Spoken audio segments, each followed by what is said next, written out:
Good morning student. Online tutorial Hindi class lecture 12 में class 7 और 8 के बच्चों का स्वागत है। बच्चों, आपने प्रीवियस लेक्चर में भाषा, लिपि और व्याकरण के बारे में पढ़ा था। आज हम लेक्चर 12 में हिंदी ग्रामर में व्याकरण के विषय में विस्तृत चर्चा करेंगे। व्याकरण किसे कहते हैं, उसके कितने अंग हैं, भाषा के कितने प्रकार हैं इत्यादि। बच्चों, आप तो जानते हैं कि भाषा वह साधन है जिसके द्वारा मनुष्य मन के भावों और विचारों को प्रकट करता है तथा दूसरे के भावों और विचारों को जानता है। भाषा के दो रूप माने गए हैं, मौखिक और लिखित। मौखिक भाषा में हम बोलकर अपने मन की बात को अभिव्यक्त करते हैं, जैसे वाद विवाद प्रतियोगिता, नाटक, फिल्म आदि। ये सब मौखिक भाषा है। हम अधिकतर काम मौखिक भाषा से ही करते हैं।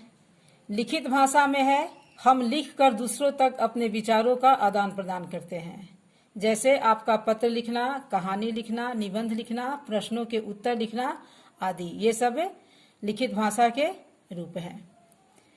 भाषा के प्रकार कितने होते हैं? तो मातृभाषा, राष्ट्रभाषा, राजभाषा और एक संपर्क भाषा भी होता है। मातृभाषा बालक द्वारा परिवार से सीखी जाने वाली भाषा मातृभाषा कहलाती है।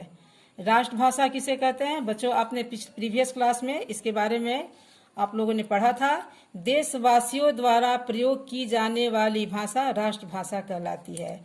भारत की राष्ट्रभाषा हिंदी है। राजभाषा देश के कार्यालयों एवं राजकाज में प्रयोग की जाने वाली भाषा को राजभाषा कहते हैं। वह हिंदी एवं अंग्रेजी है। 14 सितंबर 1949 को यानी 14 सितंबर 1949 को हिंदी को राजभाषा के रूप में मान्यता मिली। इस दिन को हम हिंदी दिवस के रूप में मनाते हैं। बच्चों, एक होता है संपर्क भाषा।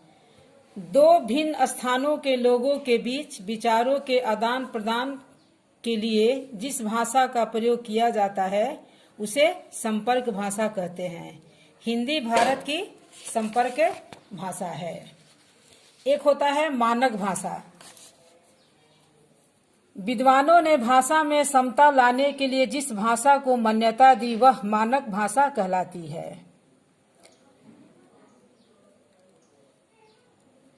जैसे यहाँ आप देखेंगे उदाहरण में, यहाँ खंड लिखा हुआ है और मच भी लिखा हुआ है। ये प्राचीन रूप है। इसको हम मानक रूप में खंड और मंच ऐसे भी लिख सकते हैं। यानी ख के ऊपर अनुस्वार की मात्रा देंगे और ड, म पर अनुस्वार की मात्रा और च। ये मानक रूप हो गया। जैसे यहाँ देखिए चिट्ठी लिखा है। यहाँ चिट्ठी भी आप देख सकते हैं कैसे लिखा हुआ है। ये भाषा का मानक रूप है। यहाँ आप झ देख सकते हैं।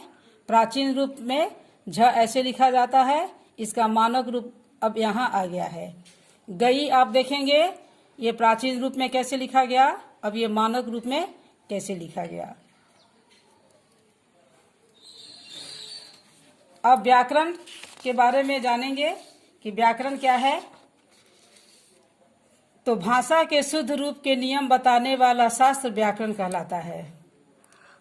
आप जानते हैं कि व्याकरण हमें नियमानुसार भाषा सिखाता है, जिससे भाषा में शुद्धता आती है और हम शुद्ध बोलना तथा लिखना सीखते हैं।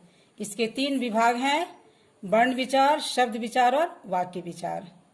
वर्ण विचार में इसके अंतर्गत वर्णों की बनावट, उच्चारण, लेखन आदि पर विचार किया जाता है। दूसरा है आपका शब्द विचार। इसके अंतर्गत शब्दों के विभिन्न रूप, भेद, उत्पत्ति व प्रयोग आदि के विषय में विचार किया जाता है। तीसरा है आपका वाक्य विचार। इसके अंतर्गत वाक्यों की रचना, उनके प्रयोग, रूपांतरण आदि पर विचार किया जाता है। बच्चों, आज के क्लास